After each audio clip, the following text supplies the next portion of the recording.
moving forward. Tonight, 2 are dead after a house fire in Wilmington. Plus, not everyone is amused by these humorous road signs on the highway, and law enforcement wants you to pay more attention while driving. Those stories and much more straight ahead tonight on DETV News.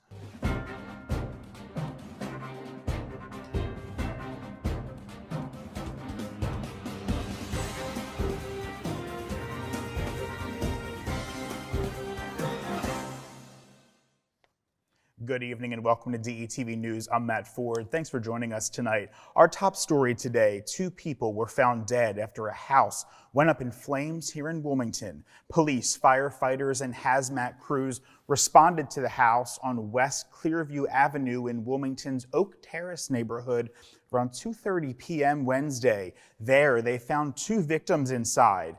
Damage was contained to the interior of the home.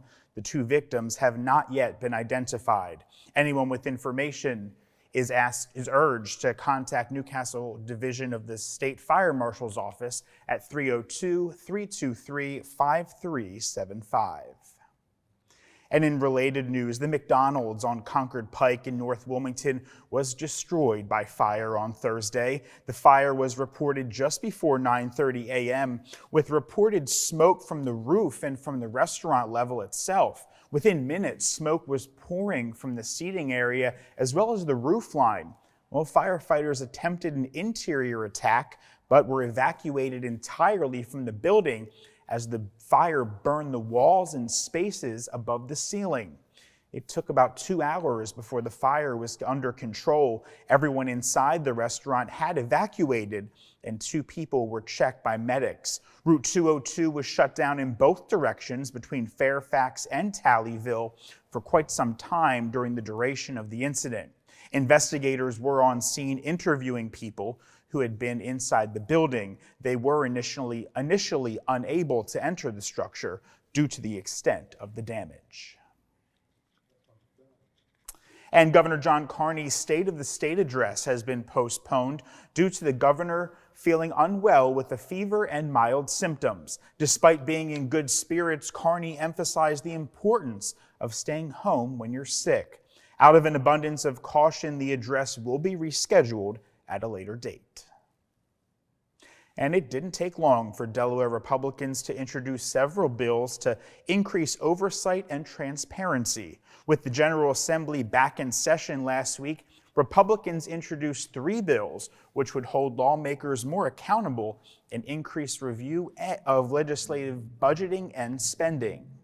One proposed law, House Bill 261, would establish the Office of Legislative Ethics for the General Assembly.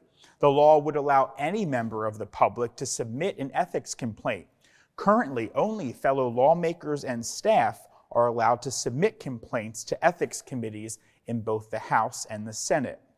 Also, House Bill 40 would create a Grants and Aid Committee to review applications for the multi-million-dollar program which funds hundreds of nonprofit organizations throughout the state, including fire companies, senior centers, veterans, and youth groups, as well as others. Now, a third bill to be introduced shortly would prohibit any non-government organization employing a legislator who helps write the state capital budget or grants and aid bill from receiving state funds. And staying in Legislative Hall, a bill which would nearly double benefits to families of first responders who die in the line of duty passed its first committee hearing this week. Senate Bill 202 would bring the benefit from $200,000 to $375,000. That's actually closer to the federal payout of more than $430,000. Those who would receive the benefits include police officers, firefighters, ambulance and rescue company members, and paramedics. The bill received no opposition from the 6 committee members in attendance and has wide support among Democrats and Republicans. Moving to the federal delegation now, U.S. Senators Tom Carper and Chris Coons are urging the federal government to speed up the ban on menthol cigarettes. In a letter to the Office of Management and Budget, they both expressed concern over the delayed release of the rule, now expected in March 2024, despite the FDA's proposal in April of 2022. Coons and Carper say, despite the documented public health impacts of menthol cigarettes, with advertisements largely targeted at Black consumers, formal action by the FDA has been stalled for over a decade now. The agency first sought to regulate menthol cigarettes back in 2013, announcing in 2019 it was considering a ban. Well, in 2022, the FDA said it intended to establish and enforce a ban. Both senators emphasized the public health impact and highlighted support from organizations such as the American Academy of Pediatrics, the NAACP. The FDA assured that finalizing the ban is a top priority of theirs. Currently, it's in the last step of the Office of Management and Budget for review. And Delaware's famed witty road signs that we all love are facing a challenge as new guidelines from the U.S. Federal Highway Administration tighten restrictions on humor in traffic control messages. DelDOT, known for signs like Baby Yoda uses a car seat, faces federal recommendations emphasizing simplicity. Despite the 2026 deadline for states to adjust them, DelDOT remains undeterred, citing positive public feedback on safety-themed messages. Some drivers appreciate the signs as a bright spot on drives, but the federal rule restricts humor on changeable message road signs due to potential misunderstandings, they say. The federal government gives states 2 years to comply, warning of potential funding loss and legal consequences for non-compliance. Studies conflict on the effectiveness of humorous signs, while DelDOT's creative approach since 2017 faces potential challenges under the new guidelines. And speaking of driving, law enforcement is ramping up patrols on Delaware's roads to tackle distracted driving and ensure seatbelt use. The occupant protection and distracted driving high visibility enforcement effort began on January 15th, and it's going to run to February 12th. Despite a decrease in fatalities from 2022 to 2023, the goal of 0 deaths on Delaware roads remains a top focus. In 2023, Delaware achieved a record seatbelt usage rate of 93.9%, yet 42 people died and 279 were injured due to not wearing seatbelts during crashes.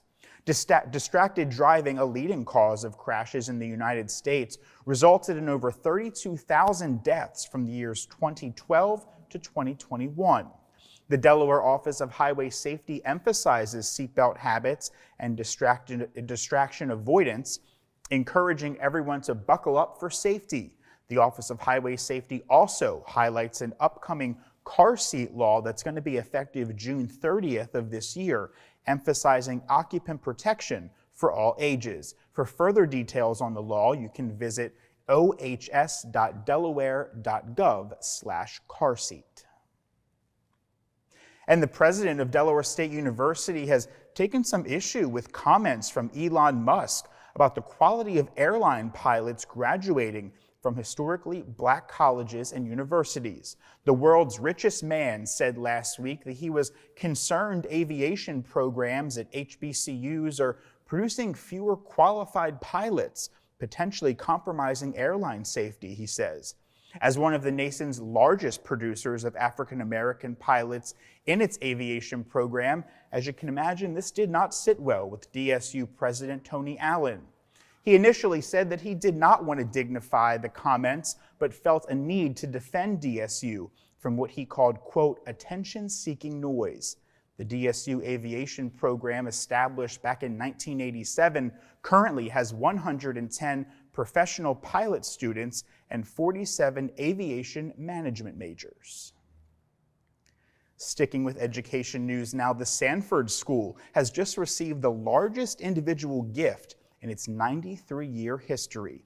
The private school in Hockessin will use the $1.5 million donation from alumni Kenny Mitchell and his wife Heather to launch the Mitchell Family Scholars Program.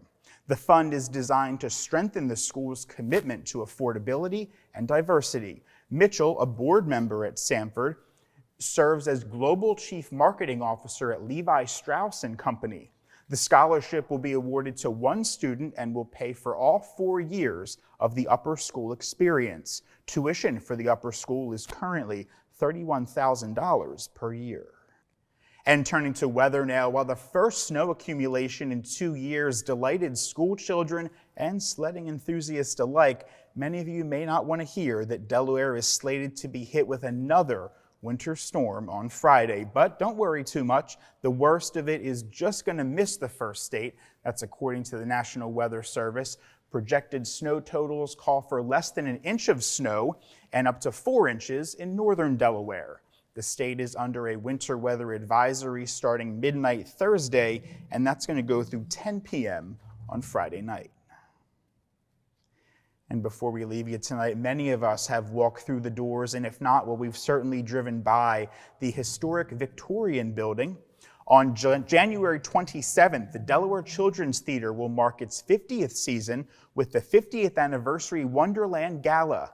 The event, themed around Wonderland Alice's Rock and Roll Adventure, honors the legacy of John and Marie Swijeski, who had stewarded the theater for decades. The gala will feature dinner, dessert buffet, a theater history video, and a musical review of favorite songs from the past 50 years. The Children's Theater is inviting alumni, patrons, and anyone that's connected to the Delaware Children's Theater to join them in the celebration. The historic building itself, designed by Minera Parker Nichols. She's the first independent woman architect in the United States. She'll be highlighted. Now, to purchase tickets or to learn more, you can simply head to dechildrenstheater.org. And that's going to do it for tonight's edition of DETV News. Be sure to like and follow us across your favorite social media platforms. And for a look at what's happening all across the state of Delaware, take a look at our website. That's detvch.com. With tonight's news, I'm Matt Ford. I'll see you again right here next week.